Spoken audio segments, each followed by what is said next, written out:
She's not the type to manage an estate. That's what Adrienne told the room when Neville Calloway asked if anyone had questions about the distribution. My name is Jenny Passarelli, 29 years old, and I was sitting 4 feet away when my sister used those 9 words to seal a will that handed her everything. $2.3 million. Grandpa Bruno's 1962 Packard. His savings, his investments, his name on every account. What I received was a brass key, a laminated tag reading Cabin, Augusta County, and her voice following me to the elevator. Enjoy that old shack. I work as a paralegal. I knew every procedural move she'd made before I finished reading the document. But I also knew something she didn't. Grandpa Bruno had been preparing for this moment for 6 years, and the cabin was where he'd hidden the proof. I arrived at Calloway and Pierce 10 minutes early. The firm occupied the 4th floor of a building on Main Street in Charlottesville. The kind of building where the lobby smells like lemon polish and old carpet, where the elevator moves slowly enough to make you aware of every floor you pass. The receptionist asked my name, wrote it on a visitor card, and told me to take a seat. The conference room was visible through a glass panel in the waiting area. Adrienne was already inside. She sat at the walnut table with Fletcher beside her, Fletcher Drummond, her husband, who owned 3 commercial properties in the Shenandoah Valley, and spoke in the measured cadence of someone who had never needed to rush. Neville Calloway was at the head of the table, and they were talking the way people talk when they already know each other. Not formally. Not the way you talk to a lawyer whose office you've entered twice in your life. The way you talk to someone who has already confirmed the result. I watched through the glass. Fletcher made a point. Calloway nodded, wrote something on a notepad, nodded again. Adrienne's posture was the posture of someone sitting at a table she owns. Patrice Holden came in behind me, Adrienne's closest friend. She had been introduced to me 6 years earlier at a Christmas dinner I was not supposed to attend.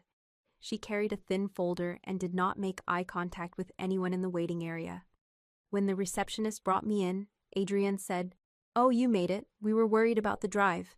I sat down. There were 2 sets of documents on the table. One in front of Adrienne, one in front of Calloway. Nothing in front of me. Neville Calloway was 62, I estimated. Silver gray hair, a suit that fit well without announcing itself. He had the practiced stillness of someone accustomed to delivering news that changes the shape of a family. He opened his folder without hurrying. He asked if everyone was present. Everyone was present. He asked if anyone had questions before he began. No one asked questions. He began. The estate of Bruno Passarelli, deceased September 1st, 2025, aged 82. Total assessed value at time of death, $2,312,400. I noted the notary date on the document Calloway slid toward the center of the table. March 2025, 6 months before Grandpa Bruno died. And the previous will, the one I had known about, the one he had mentioned once in passing, had been signed in 2018.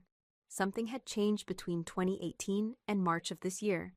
I did not know what, but I noted the date. Calloway read the distribution. The house on Maple Crest Drive, assessed value $890,000. To Adrienne Passarelli Drummond. Fletcher made a small, satisfied movement with his hand. Not a gesture exactly. More like the release of something already held. The joint savings accounts. Combined balance approximately $410,000. To Adrienne Passarelli Drummond. The investment portfolio managed through Charlottesville Capital Group. Current value $682,000. To Adrienne Passarelli Drummond. The 1962 Packard Hawk. Restored, currently garaged at the Maple Crest property. Estimated value $85,000. To Adrienne Passarelli Drummond. Personal property, household goods, jewelry, and family heirlooms. To Adrienne Passarelli Drummond. Adrienne looked at no one in particular. She was composed the way furniture is composed, solid, arranged, occupying exactly the space she had been placed to occupy. Each time Calloway read a clause, Patrice Holden made a small mark on her notepad. I did not understand what she was marking. I understood the function she was serving. She was there to make the room feel like it contained neutral witnesses. Calloway turned to the final page.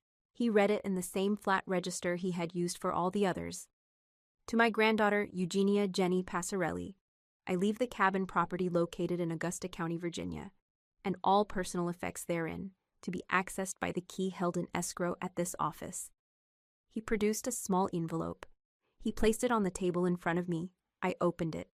A brass key on a faded silver ribbon. A handwritten tag, his handwriting, the dark blue ink of the Parker pen he had carried for 30 years, reading, Cabin, Augusta County. Adrienne looked at it. She looked at me. She smiled in the way she had smiled at things her entire life that she had already decided were beneath consideration. Enjoy that old shack, Jenny. Grandpa always said you loved it out there, Fletcher added, with the particular generosity of a man who knows he has already won. You're getting the sentimental piece. That's what matters, right? Patrice Holden nodded. Calloway asked if there were any questions. Adrienne said there were not. I said nothing. Calloway thanked everyone for their time. I was a paralegal. I had read the entire will in 40 seconds and found 3 things that did not add up. The first was the notary date. A will revised 6 months before death, in the same month as Bruno's first documented hospitalization, drafted by the attorney my sister had apparently been meeting with well before any of us had reason to meet with attorneys. The second was the language around the cabin parcel. The phrasing was specific. The cabin property located in Augusta County, but it named only the parcel, not the surrounding land. In my work, I had seen that kind of precision used 2 ways, by people who were being careful about what they included, and by people who were being careful about what they left out. The third was the key itself. When something is held in escrow at this office and retrieved at a will reading, there is a chain of handling behind it. The key had not been found in a drawer. Someone had brought it to Calloway and Pierce and left it there deliberately, with a set of instructions I had not been shown. I followed Adrienne and Fletcher into the hallway. Through the glass behind me, I watched Calloway and Adrienne shake hands. Not the handshake of the just concluded, the handshake of the already finished. Fletcher said something I couldn't hear, and Calloway smiled, the small contained smile of someone whose invoice would be paid on time. I took the elevator down alone. In the parking lot, I stood beside my car and looked at the key in my palm. The ribbon was faded, pale silver rubbed soft by handling. But the ink on the tag was dark. Fresh, dark. That ink had not been sitting in a drawer for years. Grandpa Bruno had handed this to someone recently. He had never done anything without a reason. He was a stonemason. He had spent 40 years placing individual stones in specific positions because he understood that a wall is only as strong as its least considered layer. He did not place things carelessly. He did not hand things over carelessly. I remembered something he had said to me when I was 14. On the porch of the cabin, with a topographical map spread between us. The land always tells the truth, Jenny. You just have to know how to read it. I had thought he was talking about geology. I drove home. I did not call anyone. I put the key in my coat pocket, and I thought about the notary date on a will I had never been shown. I went back to work the following Monday. The firm where I worked was small. 3 attorneys, 2 paralegals, a shared printer that jammed regularly. One of the attorneys, who had known me for 4 years, said, I heard about your grandfather. I'm sorry. I thanked him. That was the extent of it. Adrienne texted on Wednesday. The message was warm in the way a glass of water is warm when it has been sitting on a counter since morning. Hey, just checking in. Let me know about the cabin. Fletcher has a contact in Staunton who does rural property assessments. Might be useful before you decide anything. I read it. I put my phone face down on my desk. I pulled up the Virginia Code on gift deeds. I was not a lawyer, but I had processed enough real property transfers to know the shape of the question I needed to ask. A gift deed, to be enforceable in Virginia, required delivery and acceptance during the grantor's lifetime. If Bruno had signed a gift deed for the cabin parcel and had not recorded it before his death, the question of validity would turn on whether delivery had occurred. The key held in escrow at Calloway's office might constitute constructive delivery. Or it might not. I didn't know enough yet to know.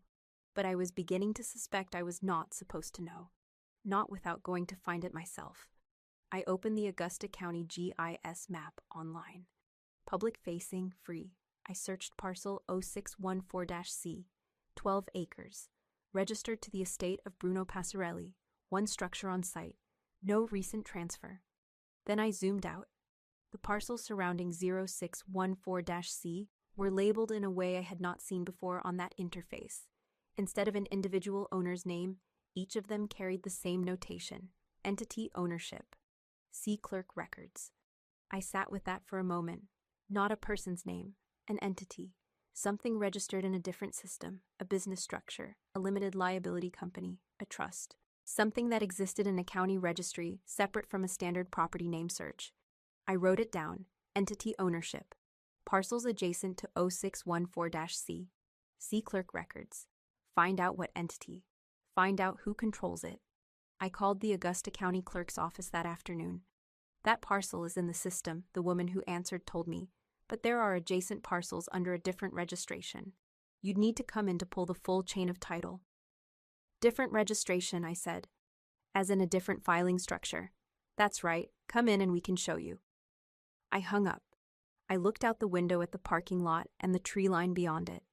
I had been sitting in a room where my grandfather's entire estate was distributed to my sister, and there were parcels adjacent to the only thing he had left me that were registered to something no one in that room had mentioned. I booked 2 weeks off and started packing. The drive from Charlottesville to the cabin took 4 hours. The last 2.5 miles were a dirt road, narrow, uneven, the kind that makes your car feel like it's asking you a question it already knows the answer to. I had driven it every summer from the time I was 4 until I was 14. I had not driven it in 2 years. The cabin sat at the edge of a clearing backed by Blue Ridge foothills.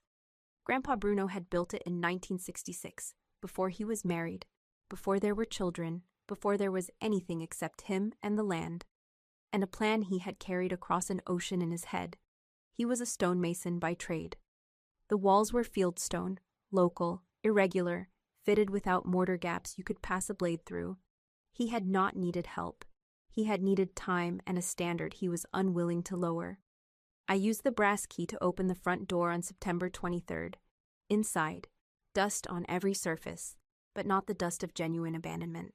The furniture was draped in cotton sheets, old sheets, but clean. The dishes in the cabinet were stacked properly. The books on the shelf above the fireplace were upright in their places. I ran my finger along a spine. Thin dust. Not 2 years' worth. On the kitchen wall, a paper calendar. August 2025. I stood in the kitchen doorway and looked at it for a long time. Adrienne had told the room at the will reading that the cabin had been empty since 2023.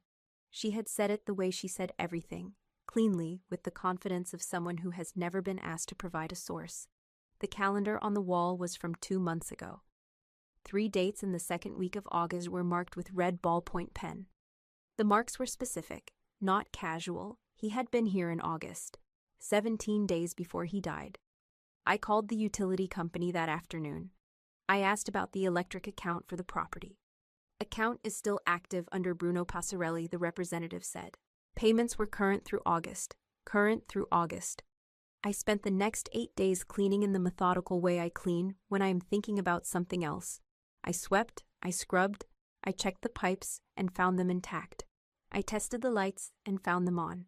Someone had been maintaining this place, paying the bills, checking the structure, keeping it serviceable for reasons that had nothing to do with sentiment and everything to do with intention. On the 4th and 5th days, I went through the bookshelves. Grandpa Bruno had not been a heavy reader, but what he owned was deliberate. 3 books on Virginia land law, 2 on property surveying, 1 paperback on water rights in the Appalachian Corridor. In the upper corner of the shelf, tucked horizontal on top of the upright volumes, a small notebook with a dark green cover. I did not open it. I set it on the table and kept cleaning. On the 6th and 7th days, I cleaned the fireplace. It was the centerpiece of the cabin, a wide hearth built from the same fieldstone as the walls, which meant it had been here since 1966, placed by his hands in the first year he owned the land. I knew his technique. I had watched him work when I was a child. Every joint was his. On the 8th day, I noticed something. In the lower left corner of the fireplace surround, 1 stone sat at a slightly different angle than the others. Its color was a shade off, not dramatically, but enough to read once you were looking. The mortar around it did not follow the same pattern as the rest of the work. He did not make errors in mortar. He had never made errors in mortar. I pressed it lightly with my palm. It shifted, just enough to confirm it was loose, just enough to confirm it was meant to. I went to bed. I would need better light. I would need a tool. The morning of October 1st, I found a narrow-bladed scraper in the outbuilding behind the cabin, the kind used to clean between stones during pointing work. I brought it inside, positioned myself in front of the fireplace, and worked carefully. The stone came free on the third attempt. Behind it was a cavity approximately 12 inches deep, lined on the interior with pine boards, smooth, sealed, built to resist moisture. This was not a loose stone. This was a compartment. He had constructed it the same way he constructed walls, with purpose, with precision, with the assumption that it would need to hold for decades. Inside the compartment sat a wooden box. I lifted it out. The box was walnut, dark, dense, maybe 12 inches by 8 by 4, and the joinery at the corners was hand-cut. I recognized his work. He had made smaller boxes like this for letters and photographs when I was young. Little things with the same grain and the same weight. This was the same hand, the same finish. On the lower right corner of the box's front face, carved into the wood with an engraving tool, G.P. 1996. G.P. Jenny Passarelli, 1996. The year I was born. I sat down on the stone floor. The morning light came through the east window and fell across my hands. I held the box and did not move for a while. He had made this the year I was born. He had placed it behind a stone he fitted into the fireplace at some point after that. Not in 1966, but later when there was a reason to. He had known, before I could read, before I understood anything about estate law or family dynamics, or the particular shape of betrayal, that there would come a day when he needed to leave me something that could not be taken apart in a conference room. The box had a small lock. I looked at the brass key in my hand. I tried it. It turned. Inside the box, arranged in careful order, a thick white envelope sealed with a small wax stamp in the shape of the letter B. A piece of paper folded into quarters. Thick with what I could see through the fold were hand-drawn lines. A thin manila folder with a handwritten label on the tab. And a business card, paper clipped to a small square of notepaper. I checked my phone. 7:23 in the morning. Outside, nothing but wind and the distant ridgeline. I set the business card aside and read the notepaper first. 2 sentences. Call Ray. He knows everything. The business card. Raymond Cutler, Esquire. Cutler and Waverly. An address on Court Street in Staunton, Virginia. 40 minutes from here. The manila folder's label, in his handwriting, Passarelli Land Holdings. Assignment. I looked at the folded paper, the hand-drawn lines visible through the fold. I looked at the sealed envelope. I picked up the envelope. The wax seal over the flap bore a small impression, a capital B, simply pressed, cleanly made. I broke it carefully and drew out 2 pages of paper, folded together. The handwriting was his, dark blue ink, the heavy-handed script of someone who had learned to write in a different language and adapt it to English over decades, without losing the weight of the original. The lines were deliberate. Nothing was crossed out. The first line read, Jenny, if you're reading this, you found the key. Good girl. He began the letter without preamble, the way he did most things. He told me he had known for several years that the end of his life would involve a fight over what he had built. Not because he was a pessimist, but because he had watched his family carefully and understood how each of its members valued things. Adrienne had always counted what she could see. She counted the house, the accounts, the portfolio, the car. She counted well. She had married a man who counted the same way, and together they had become very skilled at ensuring the visible number came out in their favor. When he began to slow down, she had started making arrangements. He had noticed. He had let her make them. He wrote that he could have fought it directly. He could have contested the revision process, involved a different attorney from the beginning, made a case out of what he saw happening. But he was 80 years old and tired in ways that go beyond the body, and more than that, he did not want the last months of his life to be a war. He had come to this country with nothing, had built everything he owned with his hands and his back, and 40 years of careful work, and he did not want to spend the end of it in a conference room arguing over paperwork. So he did what he knew how to do. He built around it, one stone at a time, spread over 6 years, in complete silence. I read that paragraph twice. He had begun working with Raymond Cutler in the spring of 2019, a lawyer in Staunton, not Charlottesville, with no connection to Callaway and Pierce, and no reason to appear anywhere near the family's paperwork. Between 2019 and 2022, he had transferred the land surrounding the cabin, 8 parcels in total, numbered 0614-A through J, covering 214 acres of Blue Ridge foothills, into a Virginia limited liability company called Passarelli Land Holdings. Not in a single transfer, in 8 separate deeds, spread across 3 years, each small enough to be unremarkable, each filed quietly in Augusta County without generating attention from anyone who might be watching his estate. He wrote, "The LLC is not part of the estate. It is not subject to the will. It has never been subject to the will.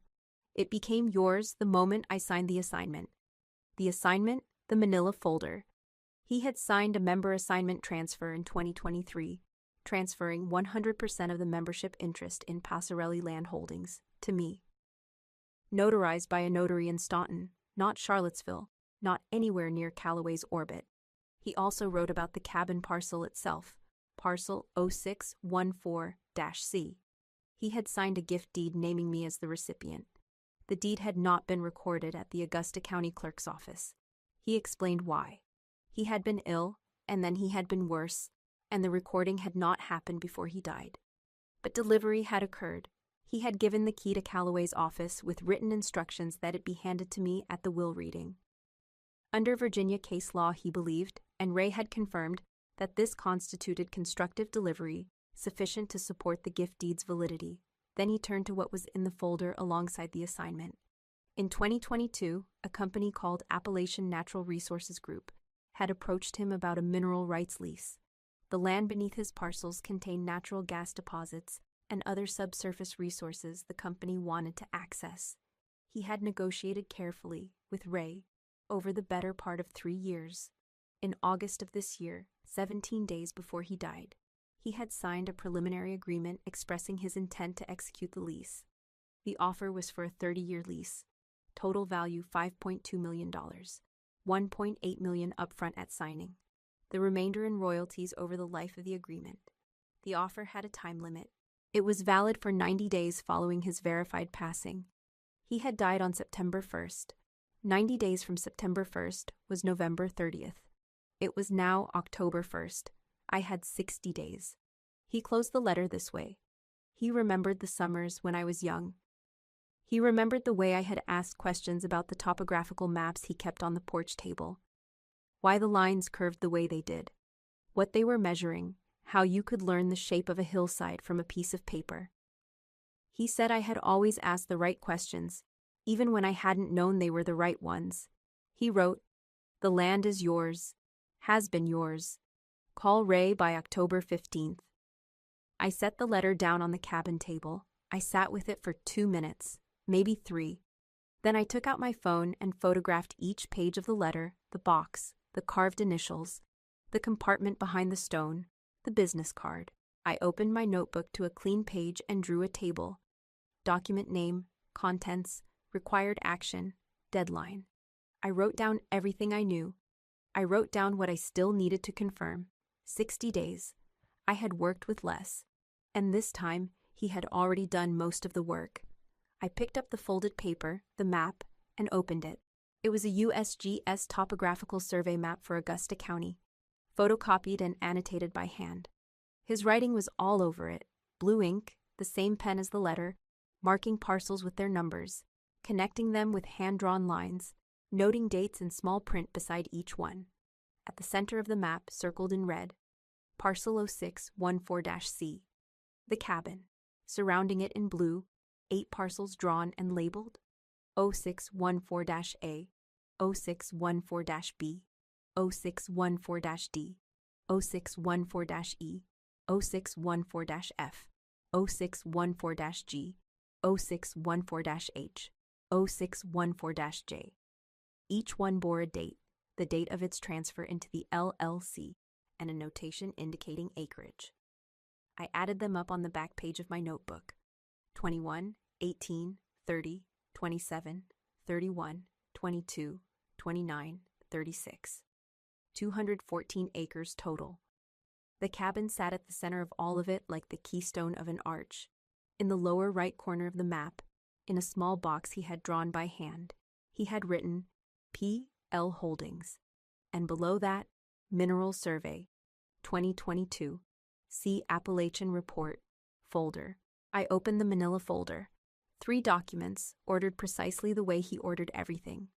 The first was the Virginia LLC Operating Agreement for Passarelli Land Holdings, dated 2019, with Bruno Passarelli listed as sole member. Attached to it was the Member Assignment Transfer Document, dated July 2023, signed by Bruno, transferring 100% of the membership interest to Eugenia Jenny Passarelli. The notary seal was from a firm in Staunton I did not recognize. Not Callaway's stamp, not anyone from Charlottesville. The second was the gift deed for parcel 0614-C, signed by Bruno, naming me as grantee, notarized. No recording stamp. It had never been filed at the county. But his signature was there, and the notarization was proper. And Ray had already told him the constructive delivery argument would hold. The third document was a letter on Appalachian Natural Resources Group letterhead, addressed to Bruno Passarelli.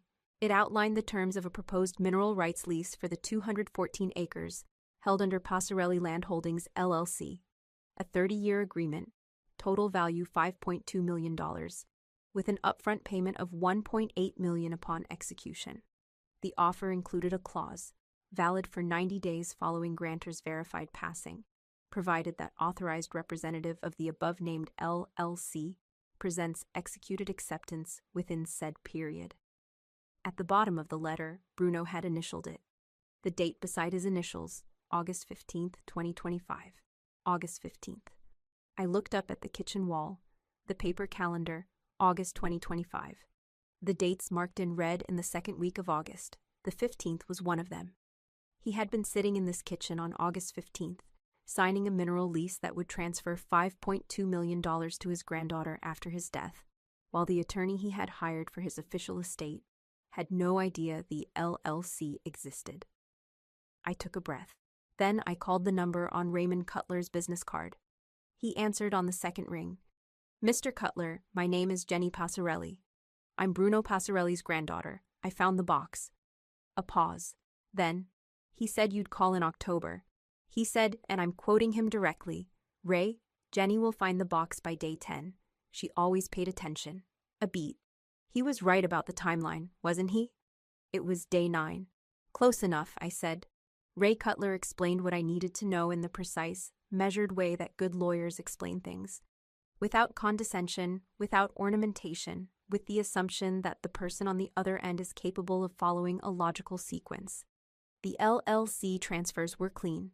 8 deeds, all properly filed at Augusta County between 2019 and 2022. The entity existed independently of the estate. It was not subject to probate. It was not listed in the will because it had never been part of the estate to list. The gift deed was more complicated. It had not been recorded, which created an ambiguity. But Ray had researched the applicable Virginia case law and believed the argument for constructive delivery was solid. Bruno had given the key to Callaway's office with a written instruction that it be handed to me at the will reading. That chain, signed instruction, held in escrow, delivered to the intended grantee, met the standard for constructive delivery under prior Virginia decisions. It was defensible. Better to record it now than to leave it open. Get to the Augusta County Clerk's office today if you can, he said. File the deed, pay the stamp tax. Once it's recorded, the constructive delivery argument becomes academic. I told him I understood. Then I asked if there was anything else I should request when I arrived. Ray paused in a way that had something deliberate behind it. Ask them to show you any pending transfer requests filed on the property in the last 30 days. There was one filed 11 days ago. You should see it before you do anything else. What is it? I'll let the clerk tell you. It'll mean more coming from the record. I thanked him and ended the call. I looked at the map on the table, the folder, the letter, the box.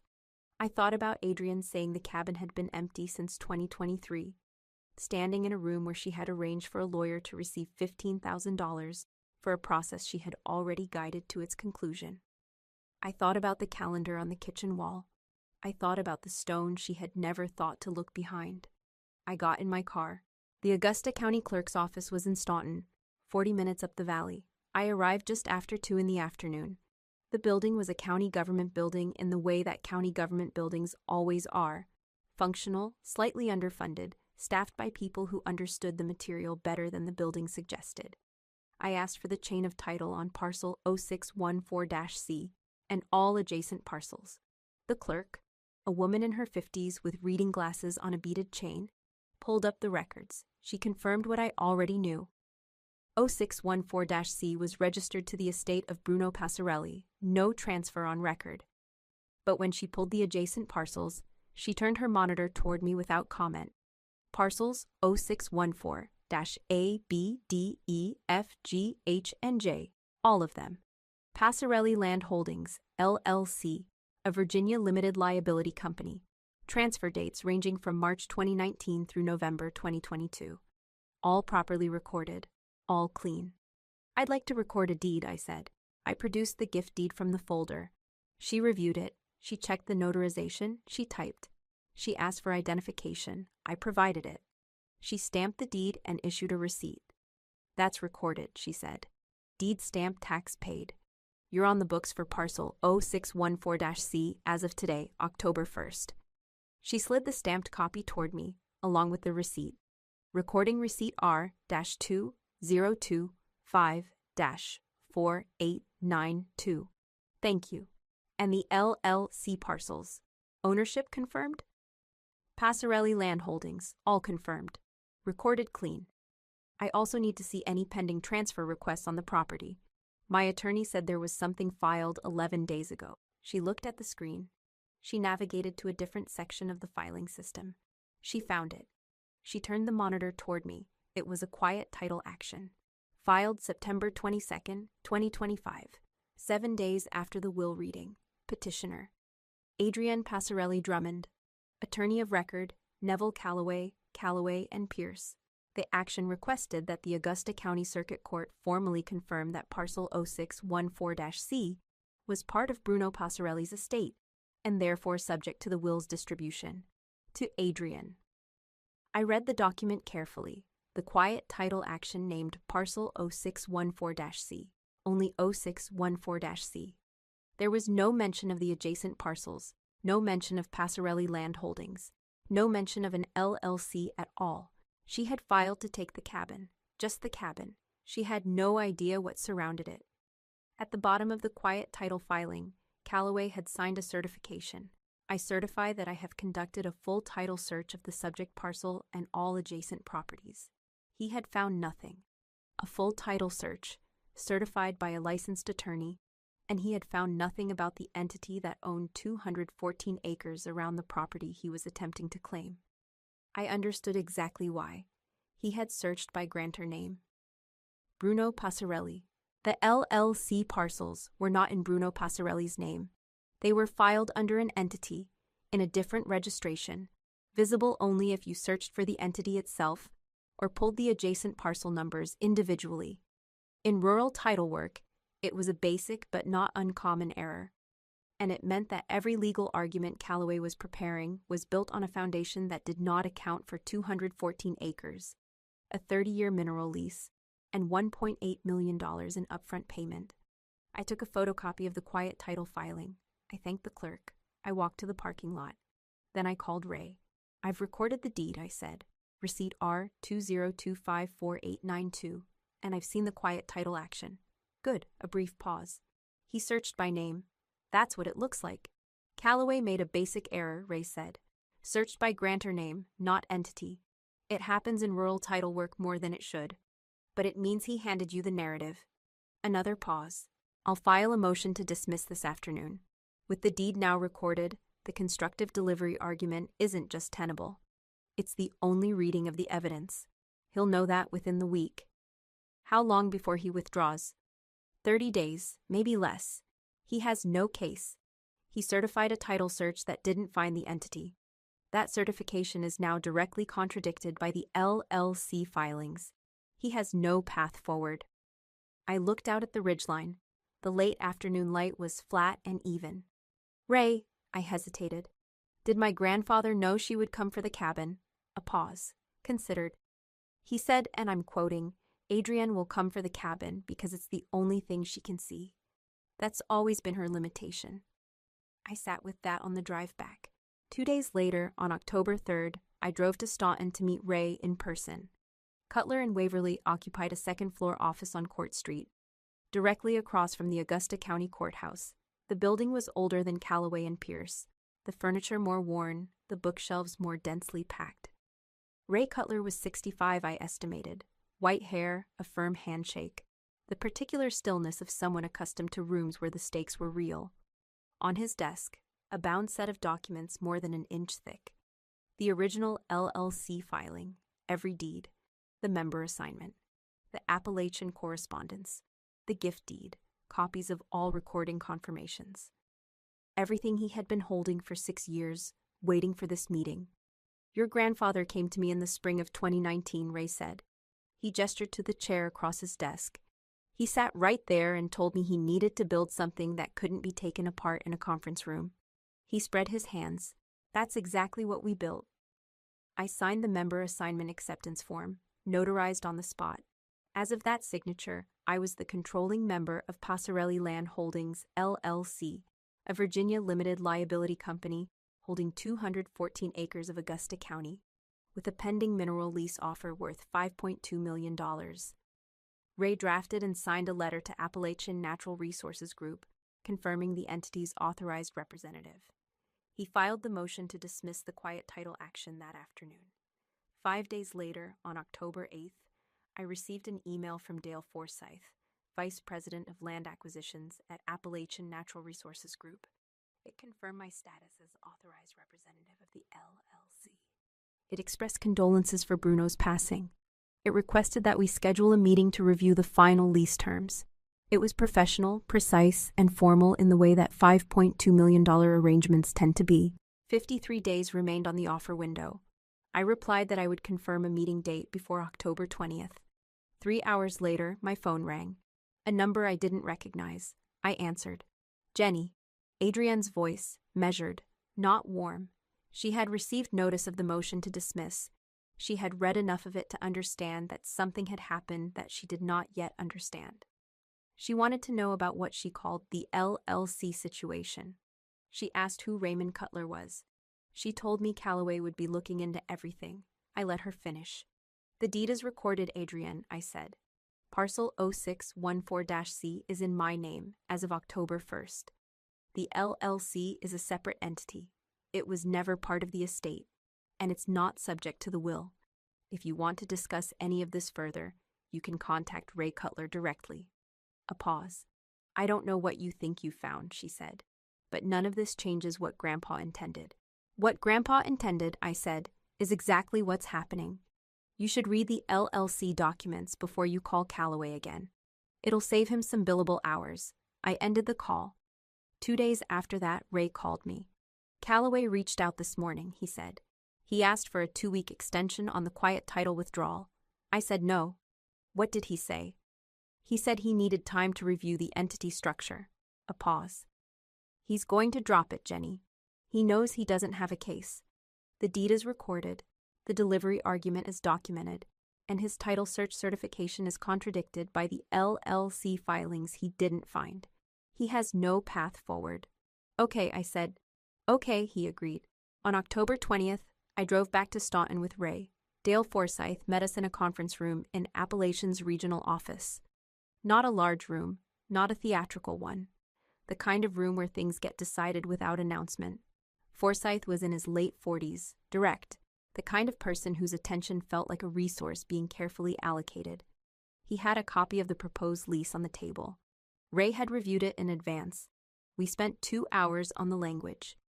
Ray negotiated 3 changes: stronger surface access restrictions protecting the cabin site and the upper ridgeline from operational disturbance, more specific reclamation requirements for any access roads constructed during extraction, and a clearer definition of the monitoring boundary around the cabin's immediate footprint. Forsyth agreed to all 3. The changes were documented in a rider attached to the main lease. At the end of the meeting, I signed. Your grandfather was one of the more thoughtful landowners we've worked with, Forsyth said, as he closed his copy of the documents. He understood what the land was worth, and what was worth keeping. He always said the land tells the truth, I said. Forsyth nodded. Then he said, There's one thing I wanted to mention for your awareness. Back in August, before he passed, we reached out to Callaway and Pierce, standard practice for us when a principal is in declining health, just to determine whether there was legal representation we should be coordinating with. I waited. They told us they weren't aware of any mineral interest on the estate, he said. They said the property in question was a small cabin parcel of no significant assessed value. The room was quiet. Callaway's office told you there was no mineral interest, I said. Yes. In August, 2 weeks before my grandfather died. Correct. Thank you for telling me that. I said nothing more about it in that room. 2 days later, on October 22nd, I received an email from Ray. The subject line was 7 words. Callaway withdrew the quiet title this morning. Full withdrawal, no conditions. The reason given in the filing. Grantor's prior delivery of deed to subject parcel extinguishes estate claim. Dry language, accurate language. The kind of language that cannot be argued with, because it has already described reality. I printed the withdrawal confirmation. I placed it on the table beside the photocopy of the quiet title action Adrian had filed on September 22nd. 2 pieces of paper, 37 days between them. That was all the time it had taken to dismantle 6 months of preparation. Ray added a note to the email, Callaway's conduct, acting as both the drafting attorney for the revised will and as Adrian's attorney of record in the quiet title action, may constitute a conflict of interest worth reporting to the Virginia State Bar. That is entirely your decision.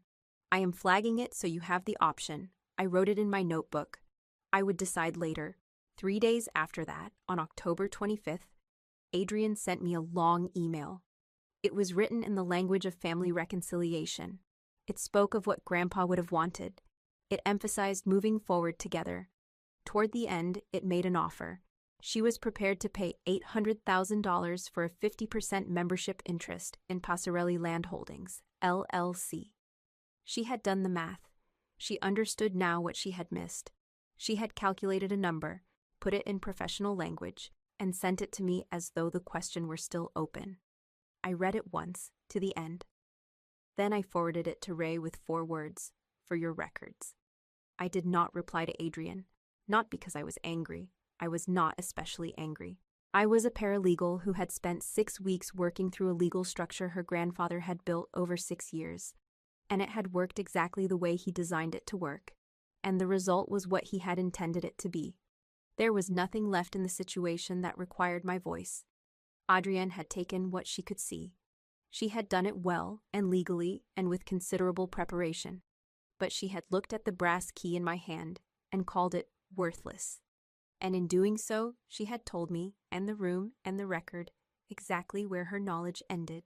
In early November, $1.8 million was transferred into the Passarelli Land Holdings, LLC account. The lease was recorded at Augusta County.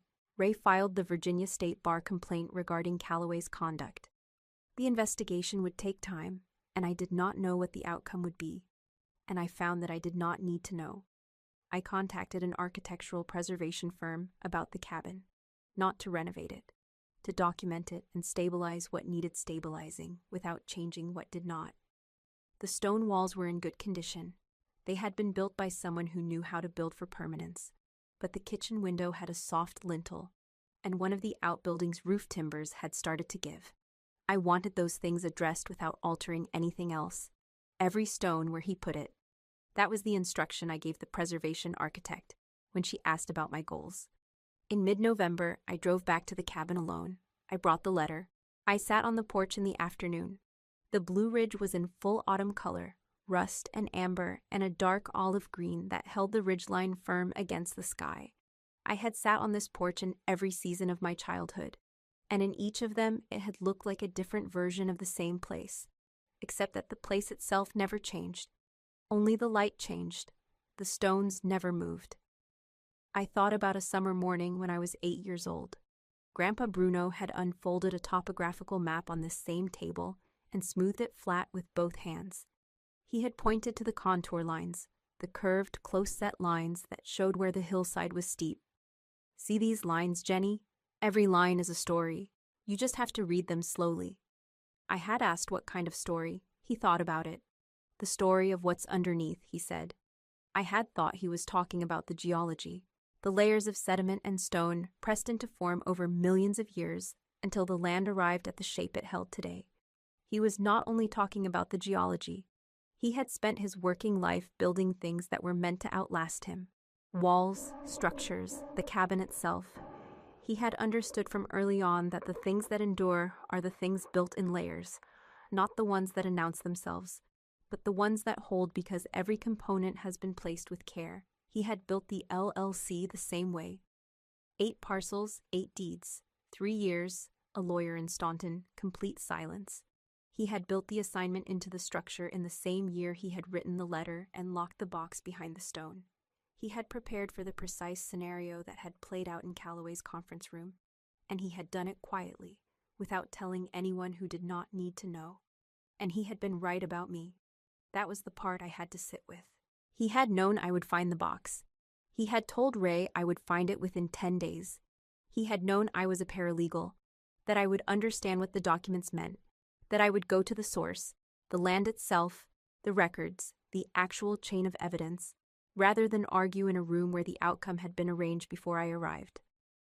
He had seen those things in me for 20 years, in the summers when I was 8 and 10 and 12, and asking questions about lines on a map. He had seen me long before I had seen myself clearly. The will had given Adrienne what he owed her: the house, the accounts, the car, the investments, things he had built during years she had been present for, years when she had been a daughter to him in the ways that daughters are daughters. He had given her what he owed. He had been fair in the way that wills try to be fair, according to the visible record. The box had given me what he chose. I had spent my adult life not quite sure whether I was the kind of person who could manage something important when it fell to me. Not sure whether my competence was real or just the performance of it. He had answered that question 6 years before I thought to ask it, had built the answer into a legal structure that would survive him, survive the conference room, survive Adrienne's $15,000 lawyer and Calloway's incomplete title search, and every arrangement made while Bruno Passarelli was lying in a hospital bed in February of last year. I set the letter on the porch table. The brass key was still in my coat pocket. I took it out and placed it on the table next to the letter. It had opened the front door of the cabin on the morning I arrived. It had opened the box behind the stone on day 9. It had done what he designed it to do. 2 locks, 1 key, 1 plan, built over 29 years that began the year I was born, and ended in a county clerk's office on October 1st with a receipt numbered R-2025-4892, and a stamp tax paid and a deed that said, in the dry official language of recorded property, that the land was mine. The probate notification had come in November. The estate of Bruno Passarelli formally settled. Total value, $2,312,400. That was what the estate had contained. It did not include 214 acres of Blue Ridge foothills. It did not include a 30-year mineral rights lease. It did not include the box, or the letter, or the map, or the 6 years of careful, layered, silent preparation that had preceded all of it. Those things had never been part of the estate. They had always been mine. The key is still on that porch table. The cabin is still standing, every stone where he put it. And I understand now what he was telling me all those summers ago, spread out over a topographical map with a cup of bad coffee between us. The land always tells the truth. He just needed me to be the one to listen.